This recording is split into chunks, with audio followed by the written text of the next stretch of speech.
오늘 주님께서 주신 말씀은 마태복음 27장 11절에서 26절까지입니다.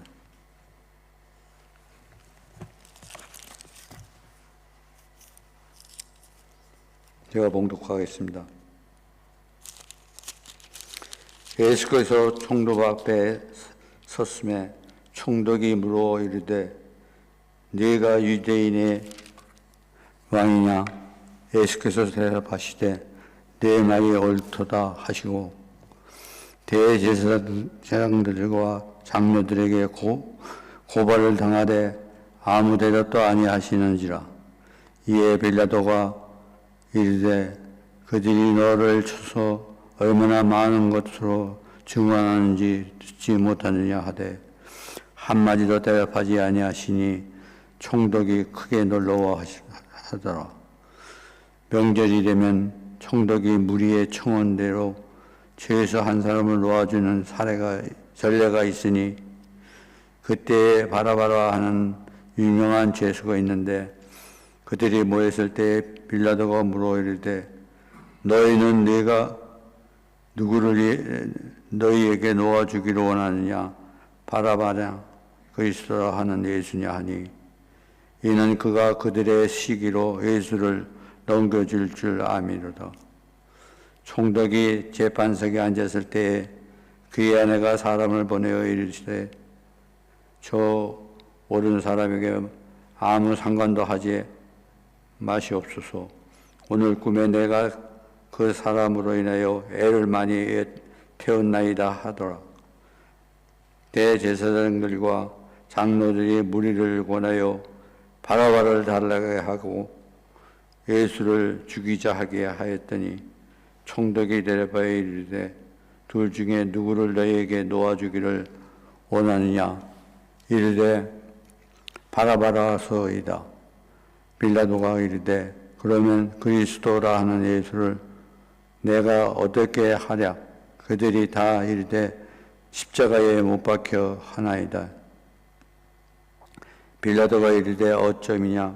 무슨 악한 일을 하였느냐? 그들이 소리질러 이르되 십자가에 못 박혀야 하겠나니 하는지라. 빌라도가 아무 성과도 없이 도리어 밀란이 나려는 것을 보고 물음을 가져다가 무리 앞에 손을 씻으며 이르되 이 사람의 피에 대하여 나는 무죄하니 너희가 당하라. 백성들이 다 대답하여 이르되 그 피를 우리 자손에게 돌릴지어다 하거늘. 이에 바라바는 그들에게 놓아주고 예수는 채찍질하고 십자가에 못 박히게 넘겨주니라. 아멘. 오늘 읽은 이 말은 그런 내용은 우리가 잘 아는 사도신경에 나오는 본디오 빌라도의 이야기입니다. 사실 이 본디오 빌라도만큼 억울한 사람은 없을 겁니다. 그는 가룟 유다처럼 예수님을 팔은 사람도 아니에요. 그렇다고 베드로처럼 나는 예수를 모른다고 또 부인한 사람도 아닙니다. 그는 일생에 예수님을 딱 한 번 만났어요. 오늘 읽은 이 자리에서 딱 한 번 만났어요. 그러고 나서 2000년 동안을, 아니 앞으로도 예수님 오실 그날까지라도 이 본디오 빌라도는 주님을 죽인 자로 아주 저주받은 인물로 계속 그리스도인들에게는 읊조리게 되고 기록될 것입니다. 사실 예수님을 못 박으라고 한 것은 유대인들이고 또 대제사장들이고 그 당시에 장로들이에요. 종교 지도자들이에요. 이 빌라도는 어떻게 해서든지 예수님을 살려주려고 여러 번, 성경에는 3번을 시도했어요. 내가 보니까 그는 죄가 없다 3번이나 시도했는데 이 워낙 많은 사람들이 아닙니다. 그 무리들이 모여서 예수를 저는 아주 완전히 이 나라를 뒤집어 엎으려는 반역자다라고 황제를 거역한 그 반역자라고 하면서 예수를 죽여야 한다고 했을 때 할 수 없이 빌라도는 물을 가져 손을 씻으면서 나는 책임이 없다라고 한 인물입니다. 그럼에도 불구하고 그의 이름은 지금도 저주받은 인물로, 아니 영원토록. 그래서요, 이 이탈리아잖아요. 이 당시 로마가. 이탈리아 교회에서는요, 그 사도신경에서 이 그 빌라도의 이름을 빼라고 하는 주장을 많이 합니다. 사실 이게 그 예수님이 하신 말씀은 아니잖아요. 사도신경이라고 하는 것은 이 교회 역사에서 이 교회가 모여가지고 우리가 우리의 신앙은, 기독교의 신앙은 이런 거다라고 하는 것을 문구로 만들었잖아요. 성경에 근거한 것으로 인해서. 그래서 이탈리아 어느 교단에서는 사도신경을 아예 안 하는 교단도 있습니다.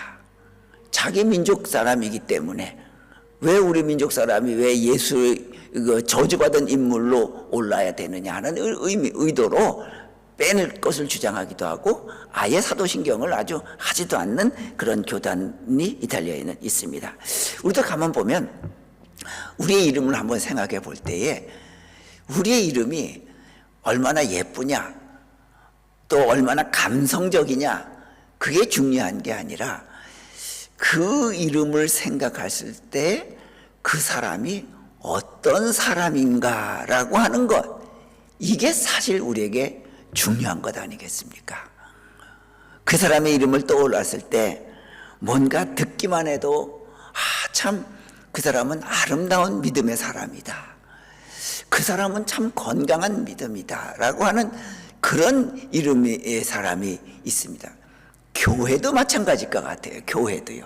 교회도 그 어떤 교회 이름 들으면 참 가보고 싶은 교회, 거기에서 내가 신앙 훈련도 받고 싶고 믿음을 키워가고 싶은 교회가 있는가 하면, 또 어떤 교회 하면 뭔가 이상한 집단에 들어간 것처럼 그런 느낌이 들 것만 같은 그런 교회도 없지 않아 있을 수 있습니다. 한국에 갔을 때 어느 교회를 우리 사람이 이제 주일날 방문하는데, 저는 다른 교회를 설교하러 가고 한국에서 유명한 아주 부흥사로도 유명하고 그런 교회에 갔더니 설교 끝나고 광고 시간에 그 사회 보는 부목사가 그러더래요. 이 세상에서 제일 좋은 교회가 무슨 교회? 그러니까 교인들이 합창하듯이 무슨 교회. 이 세상에서 제일 좋은 목사님이 누구? 아무개 우리 목사님. 그러더래요. 꼭 김일성 같지 않습니까? 공산당 같지 않아요? 그런 모습이 있어요. 물론 그런 걸 통해서 교회를 사랑하는 마음 일으키려고 하는 것, 가지려고 하는 그런 의도겠지요. 근데 중요한 것은 그렇게 해서 사람들에게 좋은 믿음, 좋은 이름의 교회를 각인시키려고 하는 것이 아니라, 믿으면 믿을수록 내가 이 교회에서 정말 믿음을 아름답게 키워가고 순수한 믿음을 키워가고 있다고 하는 그 기쁨, 그 자부심을 갖게 해야 그게 아름다운 이름 있는 교회가 되는 것이지, 강제적으로 구호를 외치게 한다고 해서 그게 그렇게 되는 것 아니지 않습니까? 우리 이름도 마찬가지입니다. 우리도 사람들이 듣기만 해도 그래 참 그분에게는 고마움이 많고 감사함이 많고 배울 점도 많고 사귀고 싶다고 하는 그런 이름의 존재가 우리가 되어야 하지 않겠습니까? 그리고 그 이름이 하나님에게 기쁨뿐만이 아니라 사람들에게도 기쁨이 되고 나중엔 그 이름이 하늘나라에도 기록될 수 있는 그런 우리들의 믿음, 그런 이름을 가진 우리들의 믿음이 돼야 된다고 저는 생각합니다. 저는 교회 다니는 사람이라고 해서 전 세계의 많은 사람들이 교회 다녀요. 그런데 저는 교회 다닌다고 해서 다 천국 간다고 생각하지는 않아요. 그들 중에는 자기들이 만들어 놓은 예수가 있고 자기들이 해석하는 성경이 있고 그 자기들이 해석하는 성경에 의해서 만들어 놓은 예수가 있고 그 예수를 믿어요. 그러다 보니까 성경에서 하나님이 말씀하고자 하는 예수님은 아니에요. 그러다 보니 평생을 믿어도 그들은 성경에 기록된 하나님을 만나지도 못하고 성경에 기록된 천국을 만나지도 못한단 말입니다. 자, 그러니 우리는 항상 내가 주님을 한 번을 만나더라도 정말 성경에 있는 이 하나님이 어떤 하나님이고 이 예수님이 어떤 분이신지 그 진실된 예수님의 그 가르침과 복음을 믿고 따라감으로 말미암아 단 한 번으로 인하여 저주받았던 빌라도가 아니라 단 한 번 깨달음으로 인하여서 바로 우리가 하나님 앞에 온전히 그 귀하게 기록되어 있는 귀하게 예수님께서 기억해 주는 그런 이름, 그런 우리 교회가 꼭 될 수 있길 바랍니다. 자, 빌라도 봅니다. 빌라도 그는 예수님을 놓아주려고 여러 번 시도했습니다. 그런데 왜 놓아주지 않았느냐? 그의 직권으로 놓아줄 수도 있어요. 유대인들에게는 그 사람을 정치적으로 죽일 수가 없어요. 그러나 이 그 빌라도에게는 죽일 수도 있고 살릴 수도 있는 권한이 있어요. 그런데도 놔주지 않았어요. 왜냐하면 그 죄목이 뭐였냐면 이 대제사장과 그 당시에 장로들, 종교 지도자들이 어떤 죄를 가지고 묶었냐면 이런 어떤 율법, 그가 율법을 범했다, 또 자기가 하나님의 아들이라 뭐 이런 것 가지고 시비 걸지 않았어요. 그 뭐라 그랬냐면 예수는 세금도 바치지 말아야 된다라고 한다. 예수님은 그런 말 한 적 없었거든요. 세상의 것은 세상에 바치고 하나님의 것은 하나님에 바치라 그랬거든요. 근데 그걸 똑 잘라가지고 그 세상의 것은 가이사의 것은 가이사에게 바치지 말고 하나님에게 바쳐야 된다라고 그를 오해곡해 버렸어요.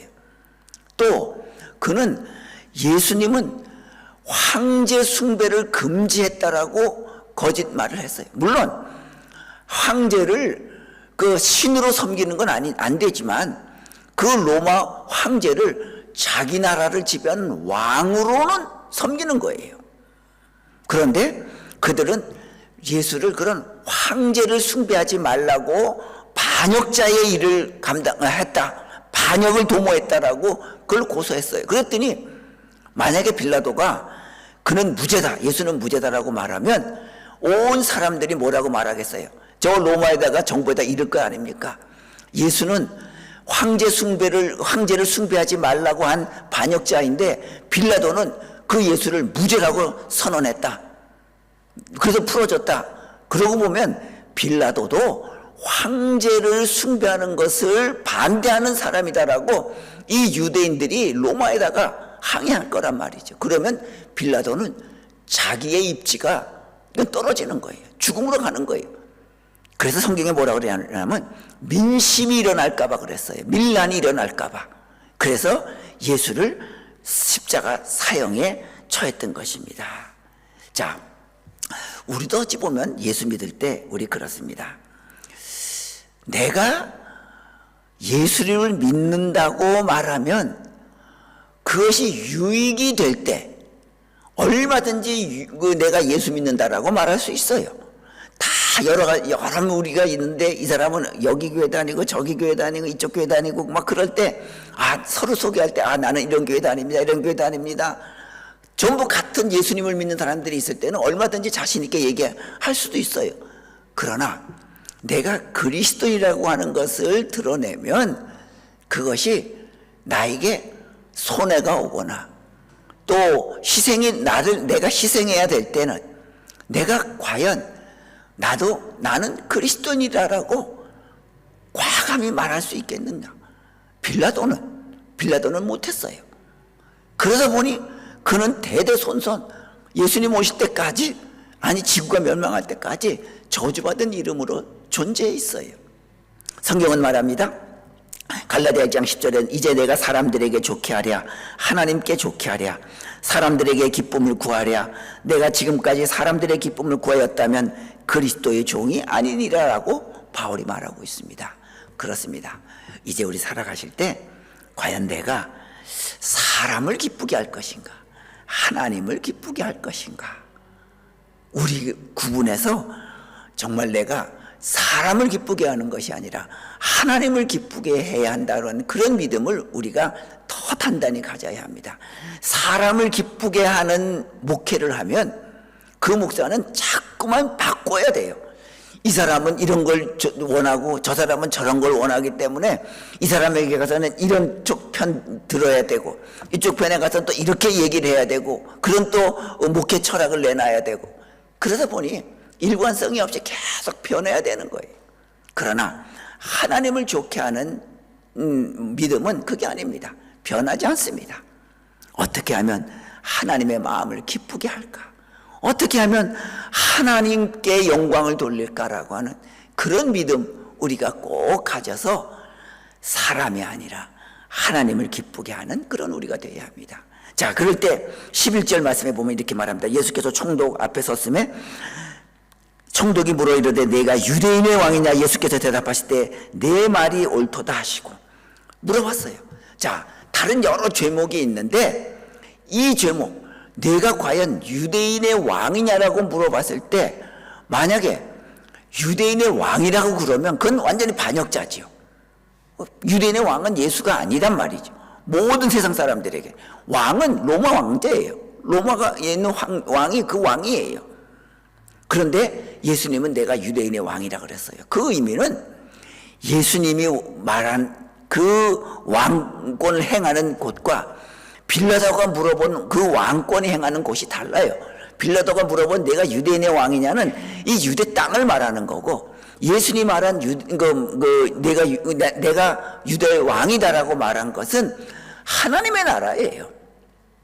하나님의 뜻이 이루어지는 곳에서의 왕이 예수님이란 말이죠. 그런 믿음의 영적인 또 믿음의 차원의 곳인데 빌라도는 그 의미를 몰랐던 겁니다. 그렇습니다. 여러분들, 우리가 우리의 대통령이 있고 우리의 수상이 있고 우리의 지도자가 있어요. 그건 이 나라를 살아가는 우리를 이끌어가는 존재예요. 그러나 우리 삶의 왕은 예수님이어야 합니다. 여러분들 어쩌다가 보면 미국 프로야구 할 때나 또 미국 미식축구 할 때 보면 그 굉장한 인파 속에 가끔가다 그 TV가 비춰주는 장면이 있는데 그게 뭐냐면 어떤 사람이 이렇게 종이에다가 존 3장 16절 이렇게 썼어요. 써서 이렇게 들고 있어요. 우리가 잘 아는 하나님이 세상을 이처럼 사랑하사 독생자를 주셨으니 하는 그 요한복음 3장 16절이에요. 자, 그 의미가 뭐겠어요? 그 말하는 사람은 그래, 우리가 나도 이 즐거움을 이 스포츠를 통해서 즐거움을 누리기도 하고 오락을 통해서 기쁨을 누리기도 한다. 그러나 이 스포츠가 주는 기쁨, 이 야구가 주고 미식축구가 주는 즐거움, 또 오락이 주는 기쁨, 이것은 잠시고 진정 우리 삶의 즐거움과 기쁨을 주는 그 분은 예수 그리스도시다. 하나님이 이 세상을 사랑해서 독생자를 주셨는데 그분이 바로 예수 그리스도시다. 우리가 스포츠를 통해서 기쁨을 얻듯이 이건 잠시뿐이지만 예수 그리스도를 통해서 우리가 영원한 기쁨을 얻자. 그는 그 야구장에서 미식축구장에서 그 예수가 우리의 왕이다라고 하는 것을 보여주는 거예요.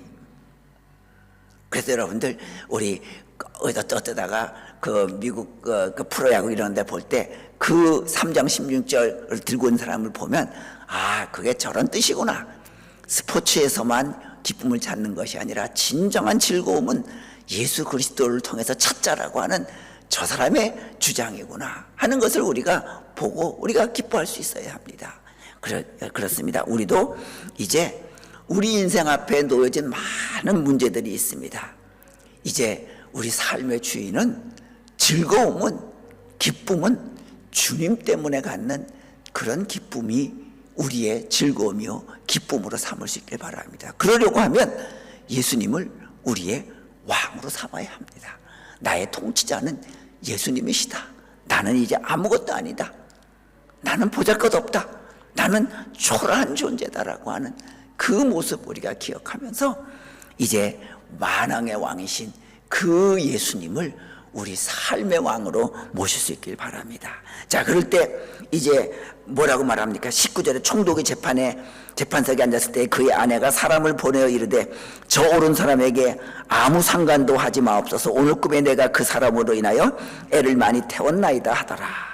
아내가 사람을 보내서 재판석에 앉아있는 자기 남편에게 저 예수를 십자가에 처형시키지 마십시오. 내 꿈에 봤는데 그는 아무 죄도 없다고 그럽니다. 라고 말했어요. 그래서 빌라도가 무슨 일을 벌립니까? 그 극한 아주 살인 강도인 바라바와 예수를 데려다 놓고 사람들에게 빌라도는요, 아무리 그래도 이 정말 그 살인 강도 이 바라바를 죽이려고 하지 그 죄 사람을 죽이지도 않는 그 예수를 죽이려고 하겠느냐, 그렇게 마음 먹었어요. 그래서 두 사람을 놓고 누구를 살려줄까 여러분들이 판단하라 그럴 때 유대인들은 빌라도의 그 확신을 반대로 예수를 죽여라, 예수를 십자가에 처형하라 그랬던 거예요. 자, 그 아내 보세요. 이 아내는 클라우디오 프로클라라고 합니다. 이 역사적으로 보면 그는 우리 성경에 보면 누가복음에 티베리우스 황제가 나오죠. 그 디베로 황제의 딸입니다. 그런데 어찌된 일인지 이 빌라도와 결혼을 한 거예요. 이 빌라도는 귀족은 아니었어요. 그냥 평범한 일반층의 사람이었는데 이 왕의 딸과 결혼하고 나서 귀족이 되어버린 거예요. 자, 그러니 생각해 보세요. 아무것도 아닌 자기가 왕의 딸과 결혼했으니 자기 아내의 말을 안 들을 수 없지요. 안 들을 수 없지요. 그래서 아내가 사람을 보내서 쪽지를 통해서 보냈든지 사람을 통해서 보내서 저 예수를 심판하지 말라. 일설에 의하면 이 아내는 남편 따라서 로마에서 이 유대 땅에 온 다음에 예수를 알고 예수를 믿었다고 합니다. 그래서 힐랍 정교에서는요, 서양 카톨릭이 있고 힐랍 정교회가 있잖아요. 그 정교에서는 10월 17일을 그 클라우디오 프로클라의 날, 그러니까 우리 무슨 누구의 날, 무슨 날이잖아요. 성 프로클라 날로 정해놨습니다. 이 사람이야말로 정말 훌륭한 여인이다 라고 정해놓고 있습니다.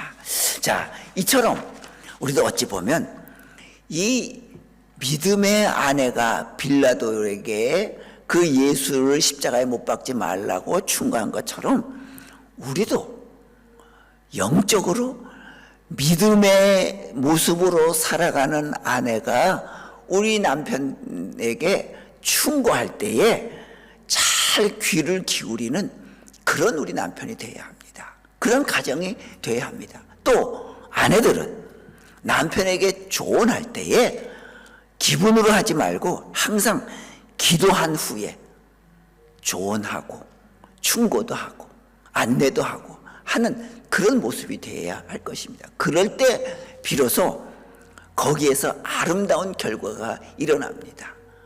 빌라도가 그 믿음의 아내의 그 영적인 충고를 잘 받아들였다고 하면 얼마나 좋았을까요? 그의 이름이 대대손손이 이어졌을 것 아닙니까? 그런데 그 믿음의 아내의 말을 받기는 받지만 그것도 받지 못하고 그 둘 중에 하나를 선택하게끔 했어요. 결국은 사람들은 이 사람을 예수를 십자가 못 박으라고 선택한 거예요. 믿음의 충고를 듣지 않은 결과예요.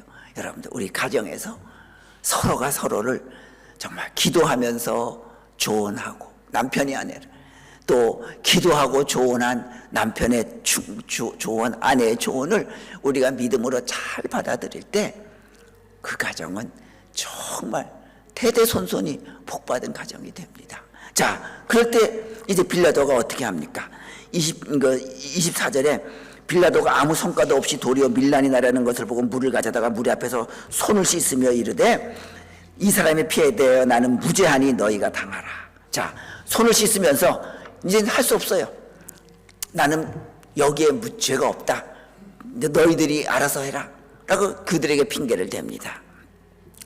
아마 손 씻을 것 이랬을 거예요. 하나님이 나를 이해하실 거야. 나는 어떻게든지 예수님을 놔주려고 여러 번 시도했어. 또 그렇지만 할 수 없어. 저들이 저렇게 온 무리들이 저렇게 밀란이 난리가 일어나도록 저렇게 하니 자칫 잘못하다가는 내 입지에 내가 지금 이 유대 분봉왕으로 있다가 본국으로 돌아가서 더 높은 자리에 올라가야 되는데 이게 뭐냐? 우리 새로 말하면 해외 지사의 무슨 자리로 나갔어요. 그래서 거기서 일을 잘 마치고 본사의 높은 자리로 가야 되는데 이게 만약에 밀란이 일어나면 자기의 국가 점수가 깎이면 본국에 송환돼 가지고 나중에 어떻게 될지 몰라요. 자기 자리는 잃어버려요. 그러니까 나는 할 수 없다. 나는 무죄다. 너희들 때문에 예수를 내주는 거지 나는 예수를 어떻게든 놔주려고 그랬다라고 핑계를 댑니다. 이게 바로 어찌 보면 우리가 살아가는 약한 우리의 믿음의 모습입니다. 남 핑계대고 자기가 책임지지 않는 그런 우리의 약한 믿음의 모습. 그런 얘기가 있잖아요. 많은 과학자들이 모여가지고 어느 과학자가 만든 로봇이 그 사람을 꼭 닮았을까? 사람의 인공지능을 닮았을까? 그래서 대회를 했대요. 자, 첫 번째 과학자가 만든 로봇은 이렇게 만들었는데 이 로봇은 얼마나 잘 만들었는지 이 로봇이 작동하다가 고장나면 자기가 스스로 AS 센터에 찾아가서 맡긴대요. 두 번째, 과학자가 만든 로봇은 얼마나 또 잘 만들었는지 이 로봇은 자기가 뭐 작동하다가 고장나면 AS 센터 찾아가는 것이 아니라 자기가 직접 스스로 고친대요. 세 번째 과학자가 만든 로봇은 이 세 번째 로봇 작동하다가 고장나면 자기가 고치는 것도 아니고 AS 찾아가는 것도 아니고 말한대요. 내가 고장난 것은 이 옆에 있는 저 로봇 때문에 고장났다고. 그래서 결국은 모여서 그 대회에서 1등한 과학자가 이 핑계대는 내가 고장난 것은 이 옆에 있는 저 로봇 때문에 고장났다고 핑계대는 이게 가장 사람을 닮은 로봇이라고 1등을 했대. 그건 뭐겠어요? 사람의 존재라고 하는 것은 자기가 책임지지 못하고 그저 자기 편리한 대로 생각하는 존재, 믿음도 자기에게 맞는 것으로 소화시키려고 하는 그것이 우리의 인간이라고 하는 것을 보여줍니다. 여러분들, 이제 우리는 믿음을 나의 편리함 쪽으로 받아들이는 것이 아니라 주님에게 나를 맡기는, 우리를 맡기는 그런 우리의 믿음 될 수 있기를 꼭 부탁드립니다. 마지막으로 보면, 자, 그랬을 때 25절에 뭐라고 말합니까? 나는 빌레도가 난 죄가 없다. 그러니까 백성들이 25절에 백성들이 다 대답하여 이르되 그 피를 우리와 우리 자손에게 돌릴지어다. 그들이 뭐라 그랬어요? 그래, 우리가 책임지겠다. 유대인들이 그 예수를 죽인 책임 우리가 지겠다. 선동당했죠. 그 결과 어떻게 됐죠? 이때가 AD 30년이에요. 예루살렘 성이 무너진 지가 40년 후에 AD 70년에 로마에 의해서 모든 예루살렘이 다 무너졌어요. 역사학자 요세푸스에 의하면 그때 예루살렘의 모든 그 성이 함락될 때에 얼마나 밤에 그 성이 불탔는지 밤이 대낮같이 밝았다 그러고요. 그 로마 군인들이 와서 그 유대인들을 처형할 때 십자가에다 못을 박았는데 그때 십자가 처형은 우리가 지금 그 뭐 사형장 이슬로 사라지는 그것처럼 그 십자가가 그들에게 사형 방법이었어요. 얼마나 많은 십자가의 사람을 처형시켰는지 그 십자가를 셀 수 없을 정도로 많은 사람들이 달려서 죽었다고 얘기를 했어요. 그리고 그 이후로 그때 AD 70년 이후로 이스라엘이 언제까지 나라가 망해요? 1944년인가요? 이스라엘이 세워질 때까지, 팔레스타인 세울 때까지 나라가 없었잖아요. 전 세계를 떠돌아다니면서 그들은 살아갈 수밖에 없었잖아요. 거기에 2차 대전 때 그 홀로코스트를 통해서 600만 명의 유대인들이 죽었잖아요. 그거 보세요. 그래, 그 핏값을 우리와 우리 자손이 당하겠다. 우리가 책임지겠다고 얘기한 것이 그대로 이루어지잖아요. 여러분, 우리는 하나님을 두려워할 줄 알아야 합니다. 하나님을 무서워할 줄 알아야 합니다. 하나님은 하나님을 연약하지만 사랑하는 자에게 끝까지 보호해 주시고 복을 내려 주십니다. 그러나 이 유대인들처럼 예수를 십자가에 못 박으라고 그 책임은 내가 지겠다고 아주 예수를 두려워하지도 않고 무서워하지 않는 자에겐 이스라엘 아주 2000년을 나라도 잃고 수백만 명이 목숨을 잃는 그 핏값을 받았던 것입니다. 기억하시고 우리도 이제부터는 내 이름이 하나님 나라에 기록될 수 있도록 우리 믿음을 주님 앞에 아름답게 보여드리고 주님을 아름답게 따라 사는 그런 우리가 모두 되시기를 주님의 이름으로 축원합니다. 기도합니다. 걸어가신 여호와 아버지 하나님, 저희들 많이 부족합니다. 한 번을 주님 앞에 기도하고 한 번을 주님 앞에 찬송 부르며 주님의 말씀을 한 번을 들을 때 그 한 번이 소중함을 깨닫고 그 속에 내 온 자신을 던져 넣을 수 있도록 도와주시옵소서. 그래서 우리의 이름이 주님께서 기뻐하시는 이름으로 영원히 기록되게 하여 주시고 우리의 이름이 내 가족에게, 내 이웃에게 가장 아름답고 가장 감사한 이름으로 늘 남아있을 수 있도록 주님께서 우리를 인도하여 주시옵소서. 예수님의 이름으로 기도드리옵나이다. 아멘.